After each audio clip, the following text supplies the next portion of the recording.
ఈ మధ్యకాలంలో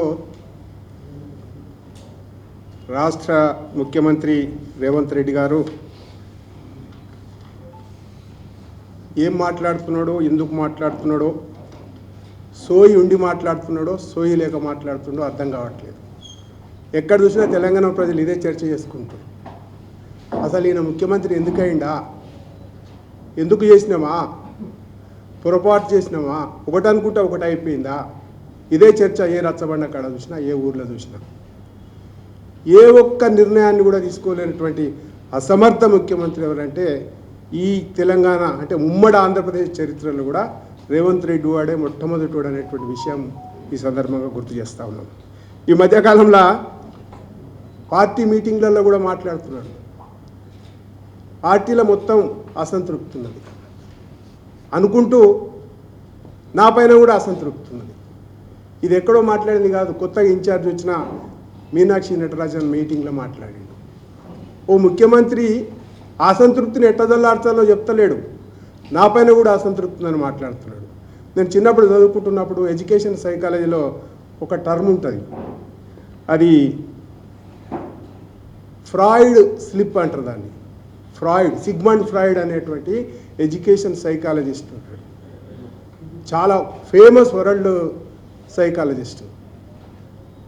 ఆయన చెప్పినటువంటి విషయం ఫ్రాయిడ్ స్లిప్. బహుశా రేవంత్ రెడ్డికి ఈ రకంగా ఫ్రాయిడ్ స్లిప్ అవుతున్నాడేమో అనిపిస్తున్నది. అచేతనత్వంలో ఒక్కోసారి కొన్ని అనుకుంటుంటాం, అవి బయటికి చెప్పొద్దని చెప్పేసి. అవి ఒకసారి మీటింగ్లో కూర్చున్నప్పుడు భావోద్వేగానికి గురైనప్పుడు చేతనత్వంలోకి వస్తాయి, ఆటోమేటిక్గా వచ్చేస్తుంటాయి. దాన్నే ఫ్రాయిడ్ స్లిప్ అని అంటారు.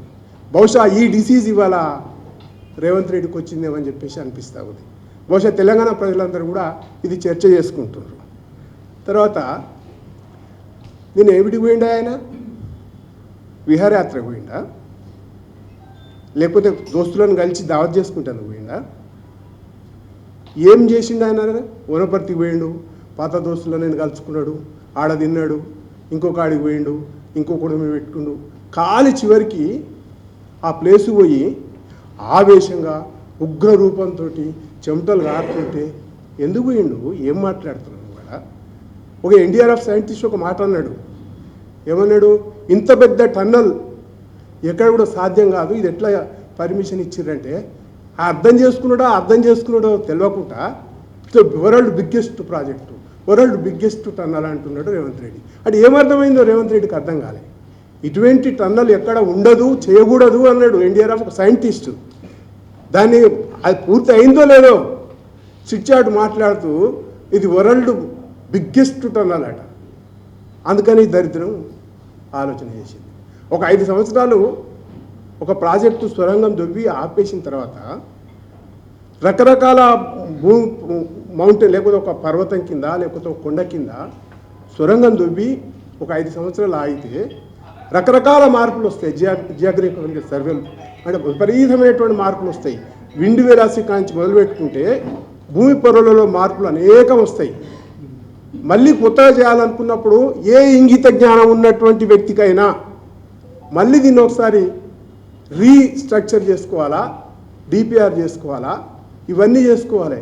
ఇవన్నీ చేసుకోకుండా కేసీఆర్ కాళేశ్వరం నాశనం చేసింది కాబట్టి నేను ఎస్ఎల్బీసీ నాశనం చేస్తానని చెప్పేసి హుటిన పాతవానికే కాంట్రాక్ట్ జమ చేసేసి ఎక్సలేషన్ చేసేసి ఇవాళ ఆ ఉపద్రవానికి కారణమైంది మిస్టర్ రేవంత్ రెడ్డి.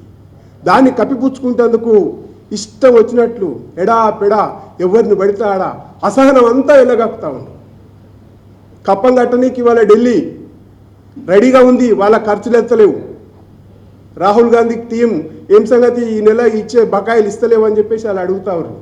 ఇక్కడేమో ప్రాజెక్టు అనుకున్న ప్రాజెక్టు కుంగిపోయింది, అక్కడి నుంచి బయటికి వెళ్ళనీకే ఇబ్బంది పడుతూ ఉంది. ఇవన్నిటిని ఆలోచన చేసుకోకుండా మొత్తం అసహనంతో అసంతృప్తితోటి నా పదవి ఉంటుందా ఉండదా అనేటువంటి ఒక ఆలోచనతోటి ఇవాళ ఏది పడితే అది మాట్లాడుతున్నటువంటి ముఖ్యమంత్రిని మనం ఈ రాష్ట్రంలో చూస్తూ ఉన్నాం. తర్వాత ఇవాళ మొన్న చూసిన టీవీలో మా అన్న వస్తే మేము లేచి నీళ్ళు వాడతాం, ఎమ్మెల్యే మాకు గౌరవం ఉంటుంది. మన ముఖ్యమంత్రి రేవంత్ రెడ్డి వస్తుంటే ఇటు పాకు తుమ్మల నాగేశ్వరరావు, అటు ఉత్తమ్ కుమార్ రెడ్డి వస్తే ఎవడో వస్తున్నాడు పోతున్నాడు అని చెప్పేసి నిమ్మలంగా కూర్చొని అట్నే మాట్లాడుతున్నారు. ఈయన చేతి జరుపుకొని ఈయనే కూర్చుంటున్నాడు. ఆ రకంగా ఇలా మంత్రివర్గం ఉంది. మంత్రివర్గంలో కూడా ముఖ్యమంత్రి రేవంత్ రెడ్డికి విలువ లేదు. ఎవరు కూడా విలువిస్తలేరు. ఈయనను పూర్తిగా పక్కకు పాతరేసినట్టు కనపడతా ఉంది, పక్కకు మూలకేసినట్టు కనపడతా ఉంది. అందుకోసమే ఈ అసహనం మాటలు మాట్లాడుతూ ఉన్నాడు. దీని తర్వాత ఈ మధ్యకాలంలో నిన్న మాట్లాడిన అనుకుంటా, మోడీ మంచోడే కానీ కిషన్ రెడ్డి చెడ్డోడు. రాహుల్ గాంధీకి తెలిసిందా ఈ మాట అంటున్నా? రాహుల్ గాంధీ ముందర మాట్లాడతావా? రాహుల్ గాంధీకి ఈ విషయం తెలుసా? తెలిసింటావు కదా సార్ పోయి ఇలా పోయినావు కదా ఆయన ముందర మోడీ మంచోడు అని చెప్పేసి మాట్లాడు. సిగ్గు శరం ఉండాలి. మోడీ ఎట్లా మంచోడు అవుతాడు, కిషన్ రెడ్డి ఎట్లా చెడ్డోడు అవుతాడు? ఒక మంత్రివర్గంలో ఉండలేరా? ఏం మాట్లాడుతున్నాడు, ఎందుకు మాట్లాడుతున్నాడు, ఎవరికైనా ఏమైనా అర్థమవుతుందా అంటే తెలంగాణ ప్రజలైతే చిల్లరగా మాట్లాడుకుంటారు. ఇంత చిచోర ముఖ్యమంత్రిని ఎక్కడ చూడలేదంటున్నారు, ఇంత సన్నాస ముఖ్యమంత్రిని మేము ఎక్కడ చూడలేదంటున్నారు. నువ్వు ఒక్కటంటే ఒక్క ప్రాజెక్టును ఏమైనా డెలివరీ చేసినవా? ఈ తెలంగాణ రాష్ట్రంలో 15 నెలలు 14 నెలలు పూర్తయింది. ఏ ఒక్క ప్రాజెక్ట్ అని అప్రూవల్ తీసుకున్నావా? ఏది లేదు. చెప్పింది ఏది కూడా చేతగాక, ప్రజలకు పోలేక ఇష్టం వచ్చినట్టు కసుబుసులాడుతున్నటువంటి విషయం మనకు కనపడతా ఉంది. ఈయన మంత్రివర్గం, ఈయన తిరుగుంటే ఈయన మంత్రివర్గం టన్నలు కూలిపోయి ఏమో జనం లోపల 8 మంది చచ్చిపోయి ఉంటే, ఇబ్బంది పడి ఉంటే, ఆయన అప్పుడే విదేశాల నుంచో సౌదీకో దుబాయ్కో పోయి వచ్చి ఆయన మంత్రి, జిల్లా మంత్రి ఏం మాట్లాడతాడు? వాటర్ నీళ్లు కలిసిపోయినాయట. అరే మంత్రి ఏంది, వాటర్ నీళ్లు కలిసిపోయినాయి? ఏమైనా క్వార్టర్ బాటిలా కలవా? వాటర్ నీళ్లు కలిసిపోయినాయట. అరే ఏం మాట్లాడుతురో మంత్రులు. ఇంకొక అడుగు ముందరికేస్తే ఆడ సహాయ చర్యలకు పోయినాడు చికెన్ బిర్యానీ, ఫిష్ ఫ్రై చేసుకొని తింటుంటారు. సిగ్గుండాల మంత్రులకు. ఈ రాష్ట్రానికి ఏం సమాధానం చెప్పాలనుకుంటున్నారు? ఈ ప్రజలకు ఏమి దారి చూపాలనుకుంటారు? వాడేమో ఫిష్ ఫ్రై తింటుంటాడు, వాడు వాటర్ నీళ్ళు అంటుంటాడు. వాటర్ ఇంకోటికంట ఆ టన్నాలో చచ్చిపోయే బతికు వాళ్ళు ఉన్నారో లేరో మనకు తెలియకుంటుంటే పెళ్ళానికి ఫోన్ చేసినట్ట వీడు విన్నాడట. అరే మంత్రి ఎట్లయిండే? నీదు మంత్రి, నువ్వు సీఎము, నీకిందో మంత్రులు, నీదో క్యాబినెటు, నీదో సకదనం. ఈ రకంగా ఇవాళ అబాసుపాలైపోయింది ఈ రాష్ట్రం. దేశంలో అబాసుపాలైపోయినటువంటి మంత్రివర్గం, ముఖ్యమంత్రి ఎవరు అన్నారంటే రేవంత్ రెడ్డి చెప్తే ఇంకోరెవరు ఉండరన్నటువంటి విషయం ఈ సందర్భం మీకు చెప్పదలుచుకున్నాం. తర్వాత పొద్దున్న లేస్తే కిషన్ రెడ్డి గారు నీళ్ళక 10 పార్టీలు మారిండా? ఏ అవకాశం వస్తే అది సిగ్గు ఎగ్గు లజ్జ సీము నెత్తురు ఏది లేకుండా ఒక జెడ్పీటీసీలు ఒక పార్టీ, ఎమ్మెల్యే ఒక పార్టీ, ఎంపీ ఒక పార్టీ, ముఖ్యమంత్రి ఒక పార్టీ. అంటే నువ్వే ఇవన్నీ మారి ఇలా నికార్సైనటువంటి కార్యకర్తలను, భారతీయ జనతా పార్టీ కార్యకర్తలను, కిషన్ రెడ్డి గారి పైన, బండి సంజయ్ గారి పైన మీలక ఒళ్ళు దాచుకొని అవాకులు చవాకులు మాట్లాడి పదవులు తెచ్చుకోలే, రక్తాన్ని మరిగించి పార్టీ కోసం కార్యకర్తల కోసం కష్టపడితే అలా స్థాయికి వచ్చారు. నీలక ఇష్టానుసారంగా పార్టీలు మారి ఏది పడితే అది చేసి, అంటే నీచమైనటువంటి పనులన్నీ చేసి ఎప్పుడు కూడా పార్టీలకు రాలేదు, పార్టీలో పెద్ద కాలేదు. మాటలు మాట్లాడితే కొంచెం నోరు అదుపులో ఉంచుకొని మాట్లాడితే మంచిదనేటువంటిది హెచ్చరిస్తూ ఉన్నాం. తర్వాత ఈ మధ్యకాలంలో నేను అనుకుంటా బహుశా ఆయన పదవి ఉంటుందని చెప్పేసి నేను అనుకుంటలేను. ముఖ్యమంత్రి పదవి తీసేస్తారనేటువంటి సంకేతాలు బలంగా ఈ మీనాక్షి నటరాజన్ రాహుల్ గాంధీ కోటరీ నుంచి వచ్చినటువంటి సమాచారం మేరకే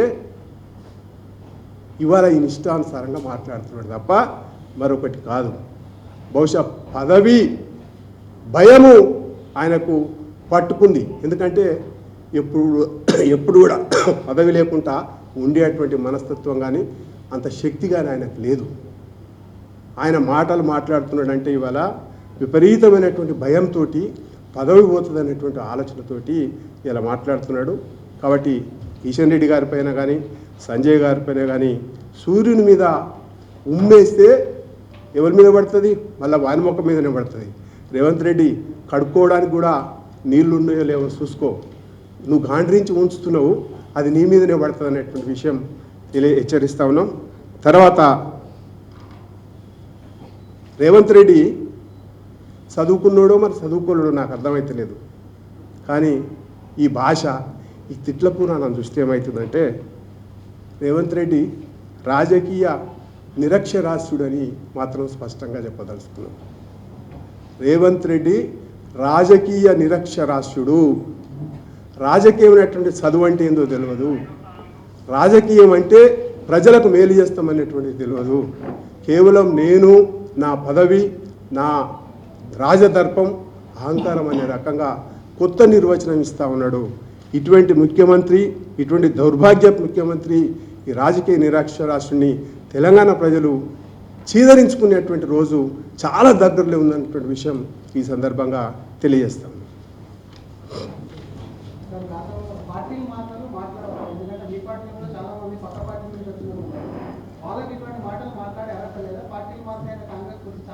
రాజకీయ వ్యభిచారం చేయొద్దంటున్నాను. పార్టీలు మారడము, నీతి నిలువ, నా పార్టీకి వచ్చిన వాళ్ళు నా పార్టీ టికెట్ మీద గెలిచిరు కాబట్టి పార్టీని ఓన్ చేసుకొని మాట్లాడుతున్నారు. రాజకీయ వ్యభిచారం చేయొద్దంటున్నాను.